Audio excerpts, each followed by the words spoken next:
वर्ष की 24 एकादशी में जेठ के शुक्ल पक्ष की एकादशी सबसे बढ़कर फल देने वाली है। इस एकादशी का व्रत करने से वर्ष भर की एकादशियों के व्रत का फल प्राप्त हो जाता है। इस दिन में एकादशी के सूर्य उदय होने से द्वादशी के सूर्योदय होते तक जल भी नहीं ग्रहण करने का विधान होने के कारण इसे निर्जला एकादशी कहते हैं। जेठ मास के दिन वह बड़े होते हैं और प्यास भी अधिक लगती है। ऐसी दशा में इतना कठिन व्रत रखना सचमुच बड़ी सावधानी का काम है।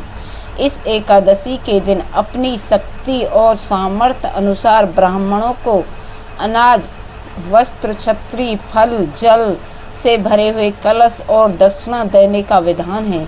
सभी व्यक्ति प्राय मिट्टी के घड़े अथवा सुराइयाँ, पंखा और अनाज का दान तो करते हैं ही हैं, आज के दिन मीठे शरबत की प्याऊ भी लगाते हैं।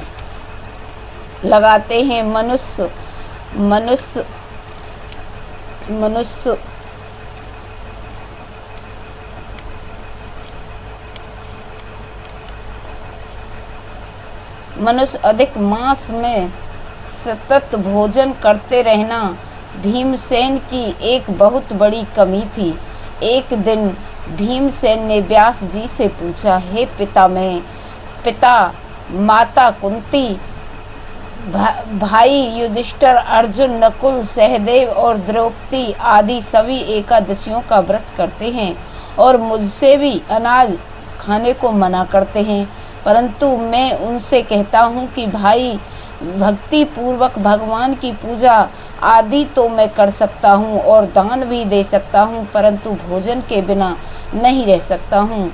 इसके उत्तर में व्यास जी ने कहा, हे पांडुपुत्र भीमसेन, यदि तुम नरक को बुरा और स्वर्ग को अच्छा मानते हो तो प्रत्येक मास की एकादशियों को अन्न मत खाया करो। तब भीमसेन ने कहा, हे पितामह, मैं तो पहले ही कह चुका हूँ कि मैं भोजन के बिना नहीं रह सकता हूँ। यदि वर्ष भर में कोई एक ही व्रत हो तो वह मैं रख सकता हूँ। मेरे पेट में ब्रह्म नाम वाली अग्नि है। मैं अन्न के भोजन बिना पूरा उपवास तो क्या एक समय भी बिन भोजन किए नहीं रह सकता हूँ। अतः आप मुझको कोई ऐसा व्रत बताएं जो वर्ष भर में केवल एक बार ही करना पड़े और मुझको स्वर्ग की प्राप्ति हो जाए। श्री व्यास जी ने कहा, हे पुत्र, बड़े बड़े ऋषियों ने अनेक शास्त्र बनाए हैं, जिनमें से वर्जित उपायों के द्वारा थोड़ा परिश्रम से ही स्वर्ग की प्राप्ति हो सकती है, परंतु उन शास्त्रों में भी दोनों पक्ष की एकादशी के व्रत की मुक्ति के लिए सबसे श्रेष्ठ लिखा है। श्री व्यास जी के वचन सुनकर भीमसेन ने नरक में जाने के भय से भयभीत हो गया और कंपमान होकर बोला, अब क्या करूं?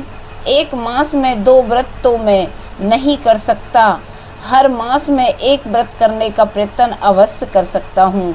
एक दिन व्रत करने से मेरी मुक्ति हो जाए, यदि ऐसा कोई व्रत हो तो कहिए।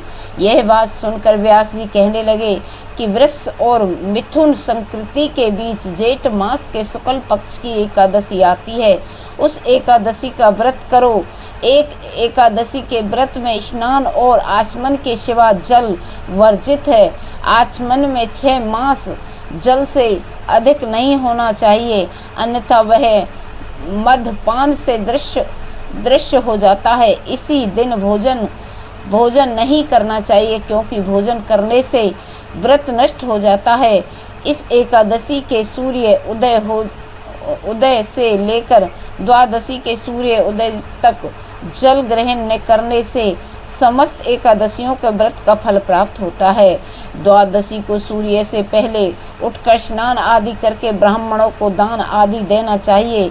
इसके पश्चात भूखे और शतपात ब्राह्मणों को भोजन कराकर फिर आप भी भोजन कर लेना चाहिए। इसका फल 1 वर्ष में पूर्ण एकादशियों के फल के बराबर है। व्यास जी कहने लगे कि भीमसेन, यह मुझको स्वयं भगवान ने बतलाया है। एक एकादशी के पुण्य समस्त तीर्थ और दान से अधिक हैं। केवल इस दिन निर्जला रहना मनुष्य के सभी पाप नष्ट हो जाते हैं। जो मनुष्य निर्जल एकादशी का व्रत करते उनको मृत्यु के समय यमदूत आकर नहीं घेरते, वरना भगवान के परास्त उसको पुष्प विमान में बिठाकर स्वर्ग को ले जाते हैं।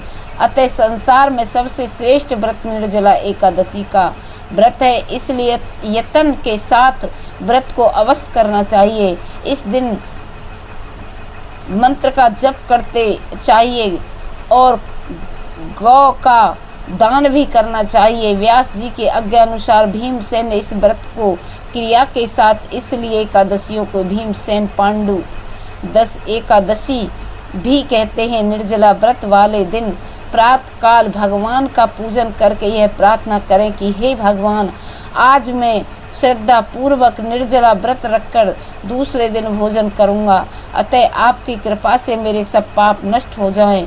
इस दिन जल से भरा हुआ एक घड़ा वस्त्र से ढककर स्वर्ण आदि दान करना चाहिए। जो मनुष्य इस व्रत को करते हैं उनको करोड़ों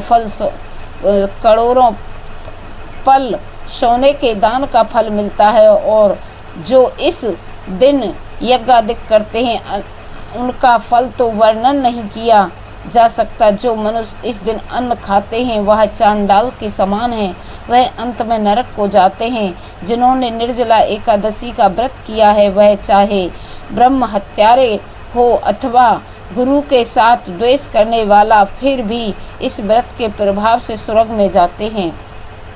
हे भीमसेन, जो पुरुष या स्त्री श्रद्धा पूर्वक इस व्रत को करते हैं उसके निम्नलिखित कर्म करना चाहिए।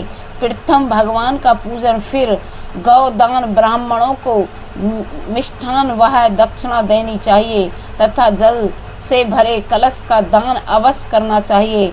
निर्जला के दिन अन्न, वस्त्र, पातक, उपहान, जूती आदि का दान भी करना चाहिए। जो मनुष्य श्रद्धा पूर्वक इस कथा को पढ़ते या सुनते हैं उनको निश्चय ही स्वर्ग की प्राप्ति होती है। बोलो गोविंद भगवान की जय, बोलो नारायण भगवान की।